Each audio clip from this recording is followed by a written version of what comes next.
Hola mi gente, qué privilegio estar una vez más acá con ustedes compartiendo de esta poderosa palabra de tiempo con Dios. El día de hoy quiero que me acompañen a leer Jonás en el capítulo 2 desde el versículo 1 hasta el 10. Desde allí, Jonás oró a Dios. Cuando estaba sufriendo, tú, mi Dios, me ayudaste. Cuando estaba casi muerto, pedí ayuda y me la diste. Me arrojaste a lo más hondo del mar. Solo agua veía yo por todos lados. Grandes olas cruzaban sobre mí. Llegué a pensar que ya no me querías, que no volvería a entrar en tu templo. Me había hundido por completo.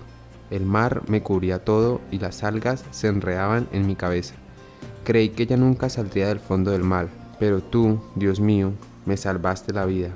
Cuando ya estaba sin fuerzas, me acordé de ti y oré. Mi oración llegó hasta tu santuario. Los que adoran a otros dioses, a los ídolos sin vida, no pueden decir que tú eres su Dios, pero yo voy a adorarte y a cantarte con alegría. Cumpliré las promesas que te hice, porque solo tú puedes salvar. Por fin Dios le ordenó al pez: arroja a Jonás en la orilla del mar. El día de hoy seguimos viendo la historia de Jonás, una persona o un profeta que Dios había escogido para ir a darle un mensaje a Nínive y que él por, no sé, quizá por miedo, por X motivo, decidió seguirle la contraria a Dios y irse a un lugar opuesto al que Dios le había mandado. Y por esto, pues Dios tomó la decisión de lanzarlo al mar y, y meterlo dentro de una ballena, ¿no? Es muy raro escuchar una historia de estas porque pues, digamos, en nuestra realidad nunca hemos visto un caso así, ¿sí? Pero creo que el mensaje que tiene esto principalmente es que todo acto tiene su consecuencia. Yo creo que si Dios nos manda a hacer algo, nosotros tenemos que obedecer, ¿sí? ¿Por qué? Porque de no hacerlo, así como le pasó a Jonás, nos puede pasar a nosotros. Dios puede permitir que pasen cosas en nuestra vida que nos hagan entender que ese no es el camino y que debemos ir definitivamente a donde Dios nos ha mandado.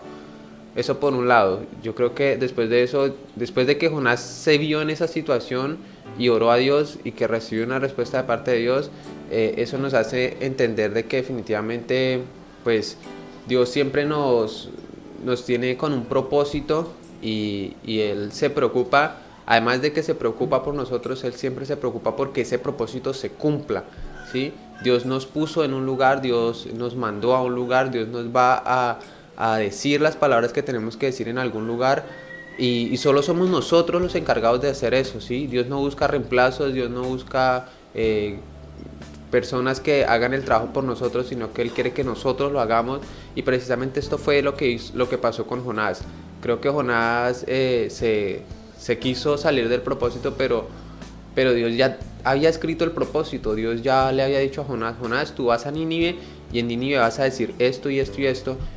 Y aunque Jonás quisiera irse, el propósito tenía que cumplirse, ¿sí? Entonces yo creo que si Dios a ti te mandó a decir una palabra, no sé, a tu familia, una palabra a tu jefe, a la persona con la que vives, yo creo que tú tienes que ir directamente hacia ese propósito, ¿sí? No permitas que quizá las estructuras, los argumentos, el razonamiento te lleven a hacer cosas que te alejen del propósito porque, como decía al principio, nuestros actos traen consecuencias, buenas o malas, eso depende de la forma en cómo tú la tomes.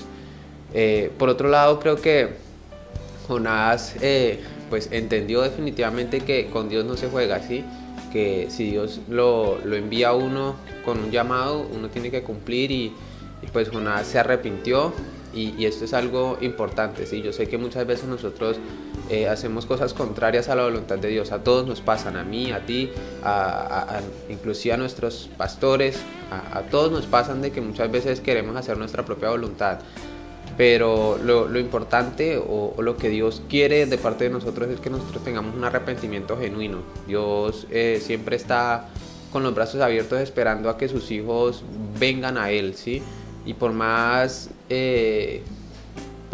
traicionado o por la traición que nosotros hayamos hecho en contra de Dios, Dios siempre va a estar ahí, ¿sí? Dios siempre va a estar ahí con los brazos abiertos, como decía, esperando a que nosotros nos arrepintamos, pidamos perdón y lo alabemos a Él, como lo decía Jonás, declaremos que Jesús es el Rey y que definitivamente Él es lo único con lo que nosotros podemos subsistir y ser felices. Entonces, pues el día de hoy quiero que me acompañes a orar, que dispongas tus ojos y cierres tu corazón para entregarle todo al Señor en este momento. Padre, hoy quiero, Señor, primeramente, Padre, pedirte perdón, Padre, porque sabemos que eres tú, Señor, el Dios que todo lo puede, que todo lo ve, Señor, que todo lo hace, que eres tú, Señor, el que nos sostiene, el que nos da vida, Señor. Y aún así, Señor, aún sabiendo todo esto, papá, muchas veces hacemos todo lo contrario a lo que tú nos pides, papá. Queremos pedirte perdón, papá, porque quizá no hemos cumplido el propósito por el cual tú nos has mandado, Señor. Pero queremos a partir de hoy, Señor, comprometernos más contigo, Señor. Pedirte a ti, Señor, que seas tú, Señor, dándonos más pasión, papá, dándonos más estrategias, Señor, mostrándonos el camino, Señor, hacia dónde debemos ir, Señor, y quitándole toda potestad al enemigo que tiene contra nosotros, Señor, para que ese propósito por el cual tú nos enviaste se cumpla ahora mismo en el nombre de Jesús, Señor. Te damos muchísimas gracias a ti, papá, porque eres grande, eres perfecto, eres maravilloso, Señor. En el nombre poderoso de Jesús. Amén y amén.